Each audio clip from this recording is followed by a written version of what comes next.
Mesdames, Messieurs, merci d'avoir choisi TAS RTV pour vous informer. C'est l'heure du journal de la semaine.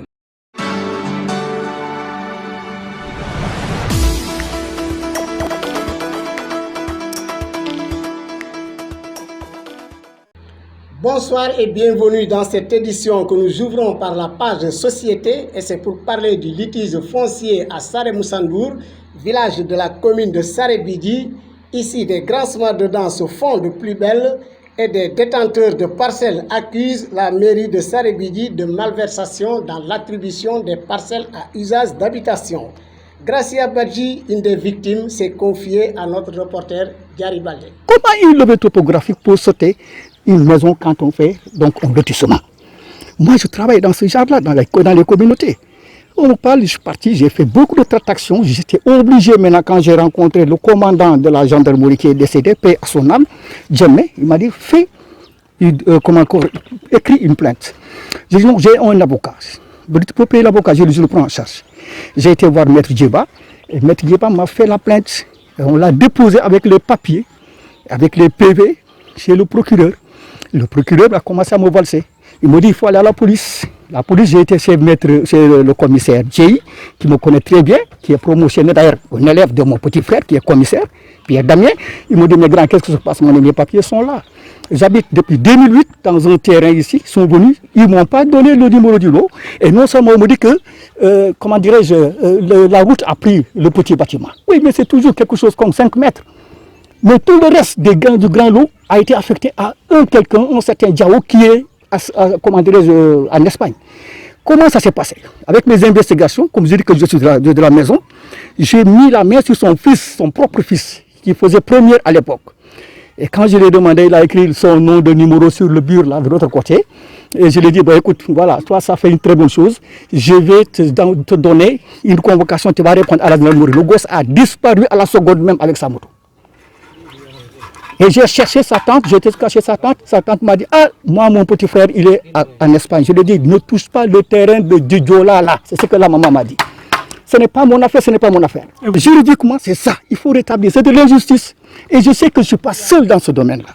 Les artisans de Kolda travaillent à la mise en place des cartes professionnelles et cela dans le sens de mieux défendre les intérêts des travailleurs de ce secteur.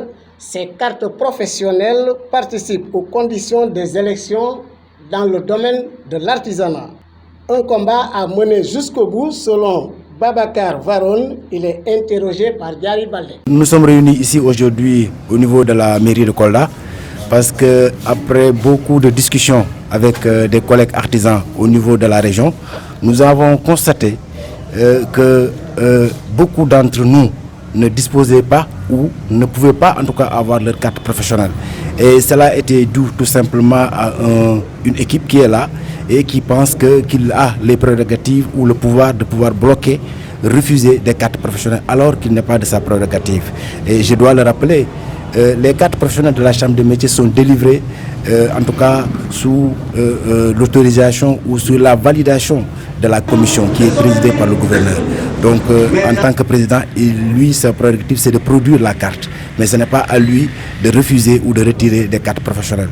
Donc après avoir fait ces constats-là concernant des centaines d'artisans, nous avons jugé nécessaire de nous organiser en mouvement pour défendre l'intérêt des artisans de la région. Je pense que par rapport à l'engagement des uns et des autres, ce qui est clair au cours des discussions, nous avons retenu que beaucoup d'artisans n'accepteront pas qu'un président puisse en tout cas leur refuser la carte professionnelle parce qu'ils savent que la carte professionnelle c'est un droit pour les artisans. Donc je pense que l'engagement qui a été pris aujourd'hui c'est que de se mobiliser davantage pour en tout cas contrecarrer à tout ça. C'est un combat. Maintenant, nous n'allons pas nous jeter dans les rues. Nous allons suivre le processus. D'abord, c'est déposer au niveau du gouverneur le mémorandum qui a été lu tout à l'heure et peut-être de suivre le combat autrement. Mais ce qui est sûr, c'est qu'avant qu'on aille aux élections, tous les artisans le désirant vont recevoir leur carte professionnelle. Autre chose dans ce journal, nous allons à Gadapara, un quartier de la commune de Kolda. Ici, il est noté une absence de réseau d'assainissement, des inondations, éclairage public et ses populations sont en détresse. Un mal-vivre que le directeur des domaines du Sénégal compte apporter sa pierre à assainir la vie de ses habitants. Mamboy Diao commence aussi par la réhabilitation de l'école élémentaire application Gadapara qui est toujours menacée par les eaux pluviales. Fabouli Gaye de la coalition Ndiaden s'en explique au micro de Kadidiatou Tcham. Quand nous sommes arrivés à l'école, il a su la mort dans l'âme que l'école est dans l'eau. Le bâtiment est délabré, les routes sont boueuses et impraticables. En vérité, le quartier souffre énormément. Les populations aussi sont dans le noir. C'est à ce titre qu'il a pris la résolution véritablement de régler d'abord le problème de l'école. Il s'est engagé à daller la cour de l'école. Et à ce titre, nous avons ce matin envoyé 10 tonnes de ciment, 12 chargements de sable, 6 chargements de béton et 2,5 chargements de fer pour véritablement entamer les travaux, notamment du dallage. Et de l'autre côté, il y a le mur qui s'est affaissé, il faudrait le reprendre. Après l'école, il avait demandé aux gens d'aller chercher une autorisation pour véritablement voir dans quelle mesure il pourrait implanter un réseau d'assainissement dans le quartier. Un mot d'éducation dans ce journal. La rentrée scolaire 2021-2022 s'est tenue ce lundi 11 octobre par les enseignants. À Kolda, ils ont été très nombreux à regagner les salles de classe en attendant l'arrivée des élèves prévue pour le 14 octobre prochain. Par ma voix, TAS RTV souhaite une bonne année scolaire à tous. Au chapitre politique de cette édition, un maire doit connaître ses prérogatives et ses compétences pour mieux développer sa commune.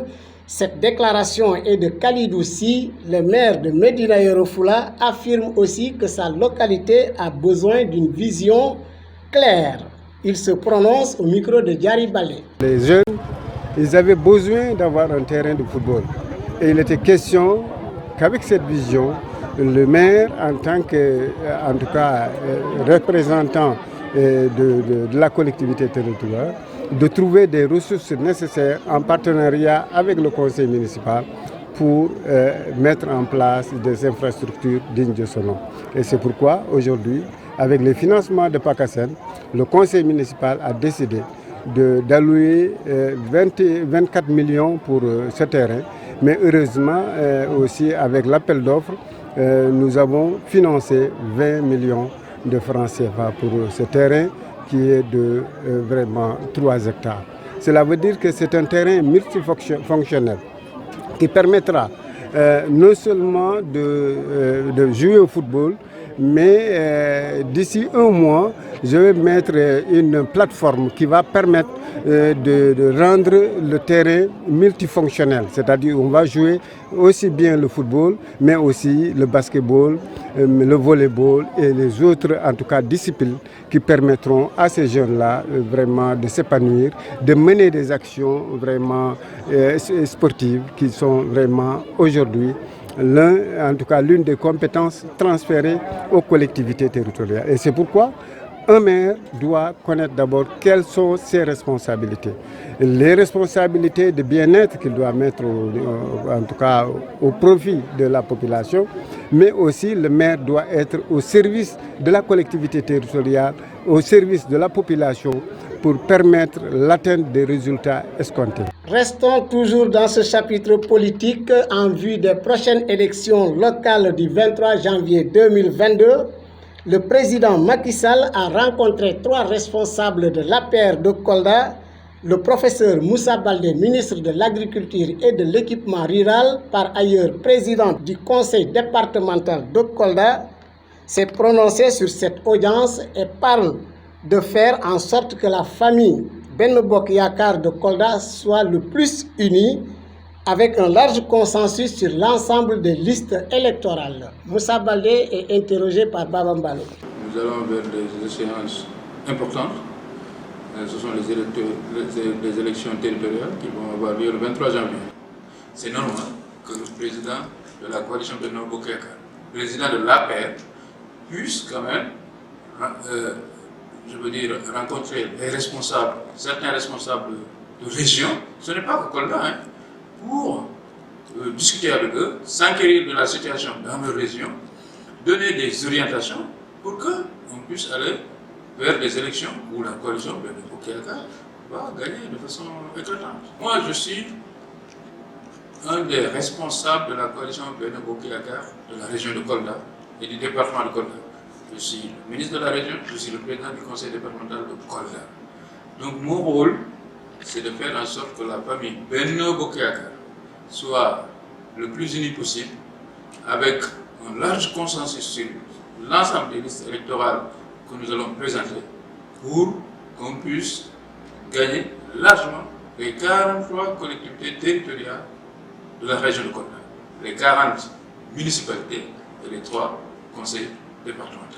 La page santé nous mène à l'hôpital régional de Kolda.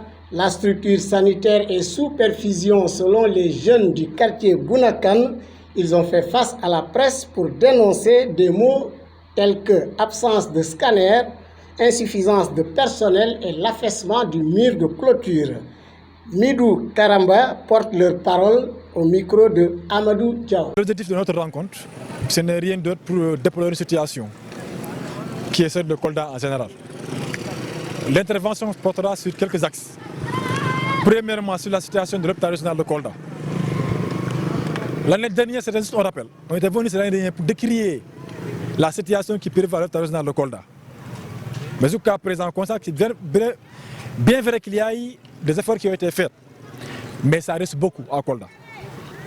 L'hôpital régional de Kolda est un hôpital sous-régional qui accueille des milliers de ressortissants, que ce soit Vélingara, Dabo, Mif, Kolda et la sous-région. Tous viennent acquérir des soins au niveau de l'hôpital régional de Kolda. Mais aujourd'hui, il est à déplorer et à constater que l'hôpital régional manque beaucoup de problèmes, faire face à beaucoup de problèmes. Le premier problème est que l'hôpital n'a pas de scanner. Quand vous avez un malade qui a besoin de faire scanner, il doit faire des premiers transports pour aller jusqu'à Ziguinchor. Et à Ziguinchor, là-bas, le coût s'élève à 35 000 francs. En plus, c'est le malade qui va s'acquitter des frais de transport. C'est le malade qui va supporter les frais de transport de Kolda à Ziguinchor. En plus du carburant. Sans compter les frais que va occasionner le séjour à Ziguinchor, en plus de la boisson, la nourriture, et ainsi de suite. Au niveau des salles, au niveau des salles, on rencontre aussi des problèmes de moustiquaires, des problèmes de ventilation. On n'a pas de ventilo. C'est le malade ou bien son patient qui va amener son ventilo ou bien s'occuper de son malade. Nous bouclons cette édition par la Journée mondiale de la santé mentale. L'événement a été célébré à Kolda. La création d'un centre de traitement de ce type de malades est une bonne initiative. C'est du moins la déclaration de Mame Koumba Cissé, venu représenter le maire de la ville de Kolda à cette rencontre. Mame Koumba Cissé est interrogé par Maïmouna Diaw. En réalité, les malades mentaux font partie de la société et c'est le moment aussi de le remercier El Sekou qui a monté un excellent projet, c'est-à-dire que la création d'un centre psychiatrique où les malades mentaux seront internés.